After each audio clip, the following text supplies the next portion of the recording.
5 আগস্টের পূর্ববর্তী সময়ে দেখেছি যে অত্যন্ত সেন্ট্রালাইজড একটা নিয়ন্ত্রণ মিডিয়ার ওপরে, এবং এই সেন্ট্রালাইজ নিয়ন্ত্রণটা তিনভাবে হতো। একটা হচ্ছে যে ডিপি স্টেটের যে অ্যাক্টার্সরা ছিল তারা এই সেন্ট্রালাইজ নিয়ন্ত্রণ করত, বিভিন্ন সময় ফোন করে সাংবাদিকদেরকে থ্রেট করে অথবা সুযোগ সুবিধা দিয়ে।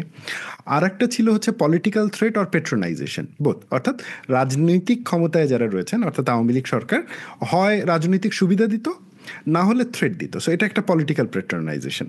আর একটা ছিল হচ্ছে যে বিজনেস নেক্সাসের থ্রুতে নিয়ন্ত্রণ করা, অর্থাৎ বিজনেসম্যানদেরকে, ওই সরকারপন্থী বিজনেসম্যানদেরকে মিডিয়া খুলতে দেওয়া এবং সেখানে সাংবাদিকদেরকে দেওয়া এবং একটা সেলফ সেন্সরশিপের এনভায়রনমেন্ট বজায় রাখা। আমরা এবং আপনি ঠিকই বলেছেন যে 5 আগস্ট পরবর্তী সময়ে সাংবাদিকদের ওপরে এই যে ডিপি স্টেটের নিয়ন্ত্রণ মোটামুটি বাহ্যিকভাবে আমরা দেখতে পাচ্ছি যে কমে গেছে। আমরা এখন পর্যন্ত ওই ধরনের মানে কথাবার্তা পাইনি, যেহেতু সরকার পলিটিক্যাল না, এটা মোর হচ্ছে যে একটা হচ্ছে যে ইন্টেরিয়াম গভর্নমেন্ট, তো এখানে পলিটিক্যাল নেক্সাসের যে প্রভাবটা সেটা সরকারের দিক থেকে কম্পারেটিভলি কম, বিজনেস নেক্সাসটা অ্যাজ ইউজুয়ালি রয়েছে। কিন্তু আমরা একটা নতুন এলিমেন্টও লক্ষ্য করছি, সেটা হচ্ছে যেমন আমি কয়েকটা এক্সাম্পল দিই। একটা এক্সাম্পল হচ্ছে যে প্রথম আলোর সামনে, ডেলি স্টারের সামনে গিয়ে গরু জবাই করার ওভারঅল একটা কর্মসূচি।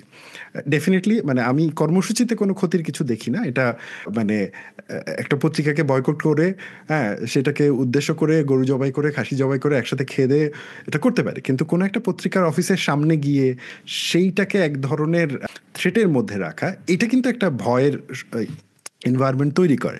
আর একটা এক্সাম্পল যেমন আমি একটু দিতে চাচ্ছিলাম, সেটা হচ্ছে আমরা দেখতে পাচ্ছি যে বিপ্লব মানে গণ অভ্যুত্থানে নেতৃত্ব দেওয়া বেশ কিছু ছাত্র নেতা, বিশেষ করে আমরা দেখেছি যে হাসনাতের কাছ থেকে এক ধরনের পাবলিক থ্রেট কিন্তু আসছে, এবং এটা মানে হচ্ছে এটা আসলে রাগঢাক করার কিছু নাই, এই পাবলিক থ্রেটটা এসছে, এবং এটা কোনোভাবেই আমি মনে করি না যে সাংবাদিকতার ওপরে এই ধরনের থ্রেট আসা উচিত, সেটা যেমনই হোক। এই যে নতুন পলিটিক্যাল ডাইমেনশনে নতুন যে রাজনৈতিক বর্গগুলো আসছে, তারাও চাচ্ছে যে সাংবাদিকতাকে খানিকটা নিজের মতন করে শেপ করতে। প্রত্যেকটা ক্ষমতাই চায় সাংবাদিকতাকে নিজের মতন করে শেপ করে রাখতে, এবং ওইটার বিরোধিতা করাই আসলে হচ্ছে সাংবাদিকতার একটা অনন্ত সংগ্রাম যেটা চলতে থাকে।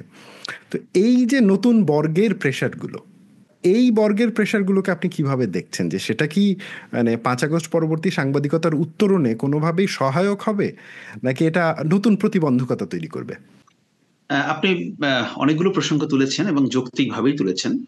দেখুন, সাংবাদিকতার মূল বিষয়টা হচ্ছে যে ক্ষমতার সঙ্গে সাংবাদিকতার সম্পর্কটা অলওয়েজ একটা দ্বান্দ্বিক সম্পর্ক। এই সম্পর্কটা মিডিয়া এবং গভর্নমেন্ট সম্পর্কটা কখনোই স্মুথ না, পৃথিবীর কোনো দেশে স্মুথ না, মানে আসলে এটা স্মুথ থাকে না। এটাই হচ্ছে চরিত্রটা, না? রাষ্ট্রের একটা চরিত্র আছে, সরকারের একটা চরিত্র আছে, গণমাধ্যমের একটা চরিত্র আছে। সো এটা একটা বিষয়। এখন আমরা যেটা দেখলাম যে ধরেন, কিন্তু একই সঙ্গে পৃথিবীর সব দেশে আপনি দেখবেন, যত অ্যাডভান্স ডেমোক্রেটিক সোসাইটি হোক না কেন, প্রত্যেকটা রাষ্ট্র তাদের মিডিয়াকে ডিল করার জন্য তাদের কিছু আইন কানুন, তাদের মিডিয়া উইং, প্রেস উইং তাদের থাকে। সেটার মাধ্যমে তারা কি করে? তারা মিডিয়াকে মনিটর করে, তারা মিডিয়াকে ইনফরমেশন দেয়, তারা মিডিয়ার সঙ্গে কোলাবোরেট করে, এগুলো থাকে। বাংলাদেশেও এটা আছে। এবং কথার কথা, আপনি একজন ব্যক্তি হিসাবে আপনার গণমাধ্যম যেরকম সরকারকে কি বলবো সমালোচনা করার পূর্ণ অধিকার আছে, তেমনি সরকার যদি মনে করে যে কোনো একটা বিষয়ে আমি ভিক্টিমাইজ হচ্ছি বা আমি প্রপারলি রিপ্রেজেন্টেড হচ্ছি না, সরকারও কিন্তু সেটা তুলে ধরতে পারে, সরকারও কিন্তু সেটা সমালোচনা করতে পারে। সমালোচনা করতে তো দোষের কিছু না। আমি যদি মনে করি যে কোনো একটা পত্রিকা বা কোনো একটা মিডিয়ার তারা যেভাবে কভার করছে আমি এটার সঙ্গে একমত না, I am free to express my opinion, এটাই আমার, এটা তো হতে হবে। গণমাধ্যম সবার সমালোচনা করতে পারবে, কিন্তু কেউ গণমাধ্যমে সমালোচনা করতে পারবে না, এবং সেই সমালোচনা করলে সেটাকে থ্রেট হিসেবে ধরে নেওয়া হবে। আমি এই যুক্তিটার সঙ্গেও খুব একটা একমত না। আমি কি বোঝাতে পেরেছি বিষয়টা? অর্থাৎ আপনি, কিন্তু আমি যে সমালোচনাটা করছি সেটার যৌক্তিকতাটা কোথায়? আমি যদি প্রপার তথ্য উপাত্ত দিয়ে সমালোচনা করতে পারি, তাহলে সেটা কেন না? আমি তো সেখানে একটা বুদ্ধিবৃত্তিক সমালোচনা করছি। কিন্তু হ্যাঁ, ফিজিক্যালি কোনো গণমাধ্যমকে থ্রেট করা, আপনি যেটা বলছেন যে কারো অফিসের সামনে গরু জবাই করা বা কারো সেখানে হামলার হুমকি দেওয়া, এগুলো গ্রহণযোগ্য নয়। আমি মনে করি যে গণমাধ্যমকে তার কাজ করতে দিতে হবে। এবং এটা কিন্তু এই প্রফেসর ইউনূস সরকারের একটা পলিসিও বটে। উনি কিন্তু নিজেই বলেছেন যে আপনারা সমালোচনা করেন, মন খুলে সমালোচনা করেন। আর আপনি হাসনাতের একটা প্রসঙ্গ এনেছেন যে উনি জনসমাবেশে উনি ওনার কিছু অসন্তুষ্টির কথা তুলে ধরেছেন। হয়তো ভাষাগতভাবে সেখানে ভাষার প্রয়োগটা হয়তো সবসময় সঠিক নাও হতে পারে, কিন্তু এটাকে আমি সমালোচনা হিসেবেই দেখছি। তবে এটা ঠিক যে ধরেন আমাদের গণমাধ্যমকে আমরা ফ্রিলি অপারেট করতে দিব, ফিজিক্যালি কাউকে সেখানে গিয়ে কারো অফিসের সামনে জটলা করা, পরোক্ষভাবে সেখানে থ্রেট তৈরি করা এবং সেগুলোকে উস্কে দেওয়া, এটা কখনো সমর্থনযোগ্য হতে পারে না। এবং এটা কিন্তু সরকারের দিক থেকেও এটা বলা হয়েছে। যখন আপনি প্রথম আলো রেফারেন্স টেনেছেন, সেখানে যখন এই ঘটনা ঘটছিল, উপদেষ্টা মাহফুজ আলম কিন্তু তখন পরিষ্কার বলেছেন যে গণমাধ্যমের উপর কোনো থ্রেট করাটা এটাকে বরদাস্ত করা হবে না, সেটা যেই করুক না কেন গভর্নমেন্ট এটাকে হতে দেবে না। কিন্তু একই সাথে কেউ যদি সমালোচনা করতে চায়, আমি মনে করি তারও সমালোচনা করার অধিকার আছে। কিন্তু সমালোচনা, আমি মনে করি যে ডিবেটটা মূলত হওয়া উচিত গণমাধ্যমের সঙ্গে আপনার ইন্টেলেকচুয়াল। আমি আপনার যদি কোনো রিপোর্টে একমত না হই, আপনার এডিটোরিয়ালে একমত না হয়, তাহলে আমি যুক্তি দিয়ে আমি পাল্টা লিখবো যে এই কারণে আমি আপনার সঙ্গে একমত না।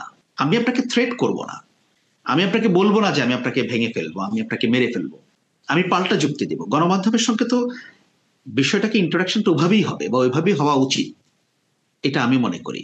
এটা যে শুধুমাত্র বিগত আওয়ামী লীগের সরকারের সময় তা না, আমরা দেখছি যে বিশেষ করে 90 পরবর্তী সময়ে যখন প্রাইভেটাইজেশন হলো মিডিয়ার, এবং আমরা দেখলাম যে ডেইলি স্টার, প্রথম আলো, 21 টিভি, পরে গিয়ে এটিএন বাংলা, এরা যখন আসা শুরু করলো, আমরা প্রাইভেট ইনভেস্টমেন্ট দেখলাম। এবং গত 15 বছরে বাংলাদেশের সাংবাদিকতা নিয়ে, 15 থেকে 20 বছরে যতগুলো গবেষণাধর্মী কাজ হয়েছে, সবগুলোই একটা জিনিস দেখাচ্ছে যে বাংলাদেশের এই মিডিয়া ইন্ডাস্ট্রির মালিকানায় হচ্ছে যে একটা পলিটিক্যাল এবং বিজনেস নেক্সাস কাজ করে। এবং পলিটিক্যাল বিজনেস নেক্সাস কেমন করে কাজ করে, যেমন একটা এক্সাম্পল দিই, অ্যাডকোর একটা এক্সাম্পল দিই, যে টেলিভিশন ওনার্স অ্যাসোসিয়েশনের যে গ্রুপটা, এইটা যখন বিএনপি সরকারের সময় সম্ভবত গঠিত হয়, তো তত্ত্বাবধায়ক সরকার যখন আসলো 2008 সালে, ওই সময়টাতে 7-8, তখন থেকে 2014 পর্যন্ত, আমার তথ্যটা ভুল হতে পারে, বাট মোটামুটি 13 বা 14 পর্যন্ত এটার প্রধান ছিলেন মোসাদ্দেক হোসেন ফালু। উনি বিএনপির একজন মানে মানে অত্যন্ত প্রভাবশালী নেতা। আমরা দেখব যে 2014 পরে এসে ওই জায়গাটাতে দায়িত্বে আসলেন সালমান এফ রহমান।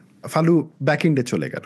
আমরা আরও মানে একাডেমিক কিছু গবেষণা দেখাচ্ছে যে কিভাবে এদের যে, যেমন ফালুর যে মিডিয়া হাউস, সেইখানে কিভাবে তার মেইন স্ট্রিম বোর্ডের মধ্যে ফালুর লোকও থাকছে, তখন আবার হচ্ছে যে সালমান এফ রহমানের লোকও সেখানে যাচ্ছেন, এবং তারা দুইজনেই নেগোশিয়েট করে বিজনেসটাকে রান করছে। তো আমরা বাইরে যতই রাজনীতিবিদদের মধ্যে বিরোধ টিরোধ দেখছি, কিন্তু যখন মিডিয়াকে নিয়ন্ত্রণ করার প্রশ্ন আসছে, বিজনেস পলিটিক্যাল নেক্সাসের প্রশ্ন আসছে, তখন আমরা দেখছি একইভাবেই কাজ করছে। এই এত বড় কনটেক্সট দেওয়ার কারণটা হচ্ছে, আমরা দেখেছি ইতোমধ্যেই সাংবাদিকতা গণমাধ্যম সংস্কার কমিশন গঠন হয়েছে, তারা কাজ করছে, সেটা নিয়ে বেশ খানিকটা আলাপ আলোচনাও হচ্ছে। আপনি নিজেও খোঁজ খবর রেখেছেন, আমি আপনাকে দু একটা জায়গায় এটা নিয়ে কথা বলতেও শুনেছি। আপনার কি মনে হচ্ছে যে গণমাধ্যম সংস্কার কমিশন থেকে আমরা এমন কোনো প্রত্যাশা পেতে পারি কি না, যেটা এই যে বিজনেস পলিটিক্যাল নেক্সাস বাংলাদেশের সাংবাদিকতায়, সেইটার ভাঙন ধরাতে কোনো কাজ করবে, নাকি এইটা মানে কেউ টাচই করবে না? ব্যাপারটা আপনার কি মনে হয়? গণমাধ্যম সংস্কার কমিশন কি ধরনের রিপোর্ট নিয়ে আসবে এটা সম্পর্কে আমার অবশ্য ধারণা নেই। অনেকে নানাভাবে মতামত দিয়েছেন, তারা হয়তো সেগুলোকে গ্রহণ করবেন বা কতটুকু গ্রহণ করবেন সেটা তাদের বিষয়। একটা বিষয় আপনি যেটা বললেন যে বিজনেস পলিটিক্যাল নেক্সাস, দেখুন গণমাধ্যম কিন্তু কোনো চ্যারিটি না। মানে মিডিয়া এসেনশিয়ালি তারা হচ্ছে একটা বিজনেস অর্গানাইজেশন, কারণ you have to be viable, না প্রফিট করতে হবে আপনাকে। আপনি যদি প্রফিট না করতে পারেন, আপনি সাংবাদিকের বেতন দেবেন কিভাবে? কোনো মালিকই তো তার নিজের পকেট থেকে সাংবাদিকদের বেতন দেবে না, তার প্রতিষ্ঠান চালাবে না। সুতরাং গণমাধ্যমের কাছে খুব বেশি ওই চ্যারিটি টাইপ জিনিস আশা না করাই ভালো। প্রত্যেকটা গণমাধ্যমের কিছু ইন্টারেস্ট থাকবে এবং তারা they will always be guided by their interest, এটাতে কোনো সন্দেহ নাই। কিন্তু আমরা যেটা দেখতে চাই যে এসব কিছুর মধ্যেও গণমানুষের কথা কতটা থাকছে, সেটা একটা গুরুত্বপূর্ণ বিষয়। আপনি যদি একটা গণমাধ্যমকে প্রফিটেবল করতে চান, বিজনেস করতে চান, তাহলে কিন্তু আপনাকে প্রফেশনাল হতে হবে, তাই নয় কি?